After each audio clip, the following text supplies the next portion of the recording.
Hi, this is the week of August 25th, and this is the Blockheads Paper Arts Make and Take.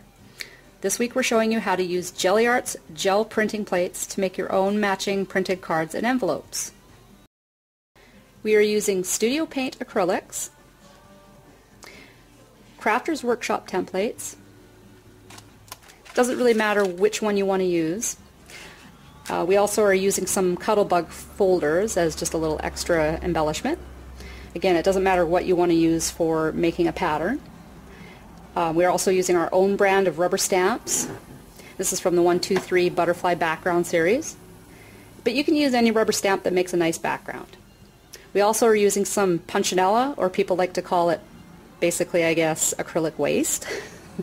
We also are using a medium inky brayer and some plain white card and envelopes. For our first step, we're going to take the card, note card part actually, and we're going to take a piece of scrap white paper and we're going to actually insert it inside the card, and we're going to tape the back of it.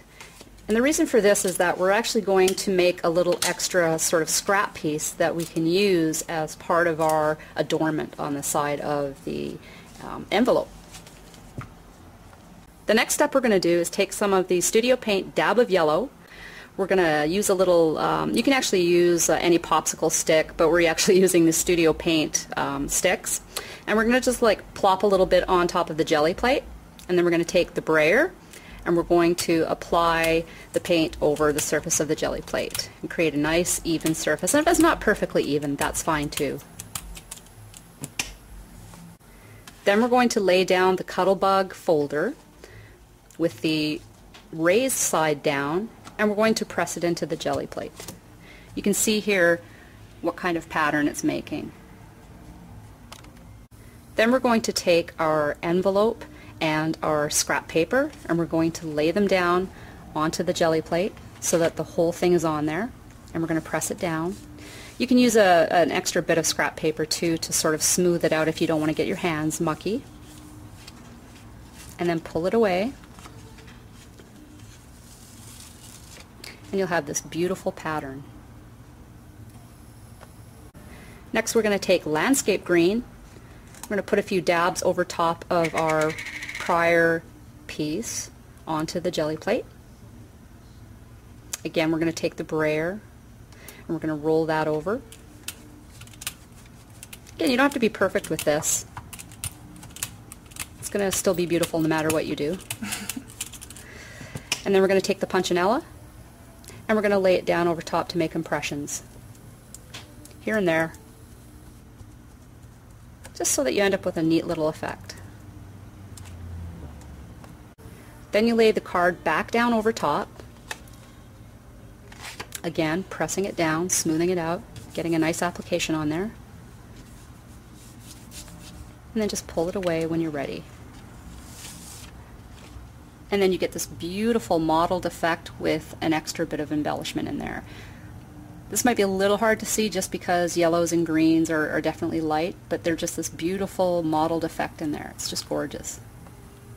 I should explain that actually we've put in some slow dry medium, extra time drying time medium, into all of our paint so that we didn't have to be in a hurry to get down the application, because some acrylics dry faster than others. On our next step, we're going to use classic teal, and again, we're not cleaning off the plate, we're just letting the colors mix in together. It's all beautiful. Dab that in there, and then we're going to actually take our 123 background stamp after we get all of our colors laid over top.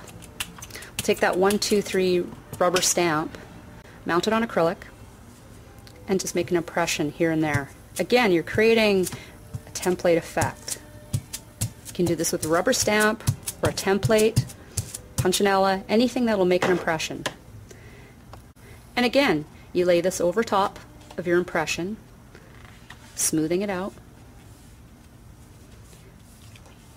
and then peeling it off. And now you have an even better impression. And now you have your scrap card as well that has a bit of an edge, and we'll use that. You want to clean off your stamp as soon as you can. You know, you don't want to paint to dry in the cracks of any kind of deeply etched rubber. It makes it harder to clean up later or to use perfectly with your inks. This next step does require you to clean off the Gelli plate surface. We're going to use the Crafter's Workshop template, Cubist, and we're going to apply it in a slightly different manner. So we want to make sure that that Gelli plate is nice and cleaned off. You can use a baby wipe, which basically has a touch of alcohol in it, and it seems to do the trick on these Gelli plates. You know, if you've got a whole bunch of paint and you've waited a little too long to clean it off with a baby wipe, you can also just run it under the water. It is a water-based acrylic. Just clean it off as nice as you can. The Gelli plates actually seem to have a slightly clingy surface to them, which makes them really nice for laying these things down and getting a nice impression. And then we clean off our brayer as well.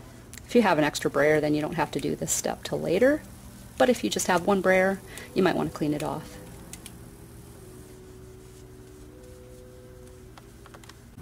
Once we've cleaned off our Gelli plate, we're going to take our Cubist template and lay it down over the Gelli plate. Then we're going to brayer our paint into it. We're going to use the yellow this time. Again, you just dab it right on. And don't worry about your template getting dirty. To be honest, if you like to do the monoprinting technique quite a bit, the more paint that you let dry on your templates, the less likely you're going to get paint underneath later.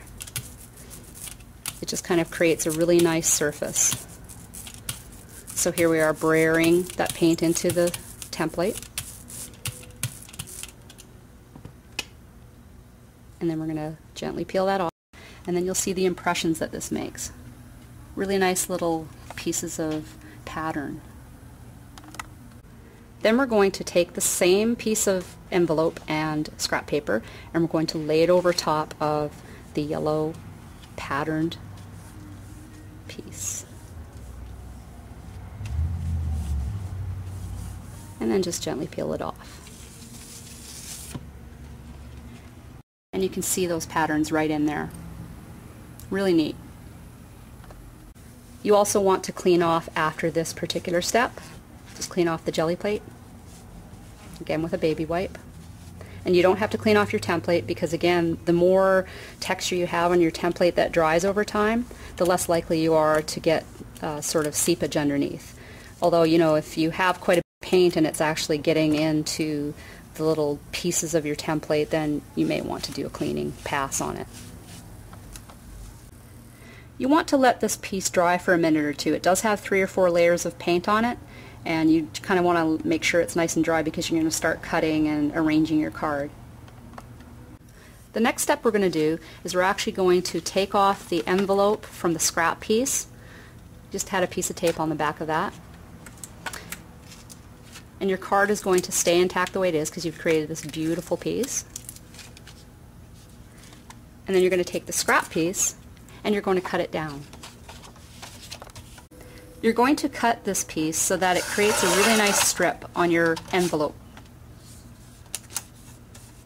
It's a complementary piece.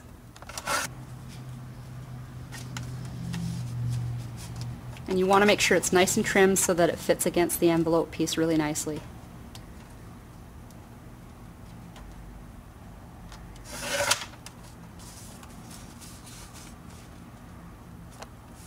We're going to use an advanced tape glider. You can use any tape gun that you have in your possession. And we're going to put a little strip of tape along the edges so that we can adhere it nicely to the envelope.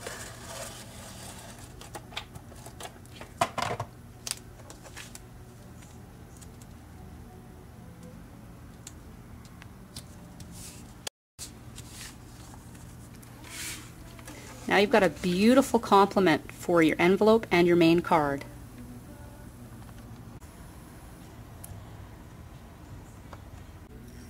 Our next step is to be that we're going to actually stamp onto our envelope.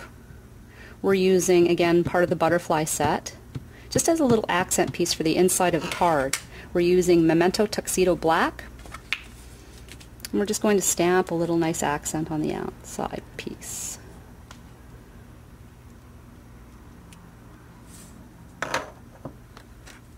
And then you can write your personalized message.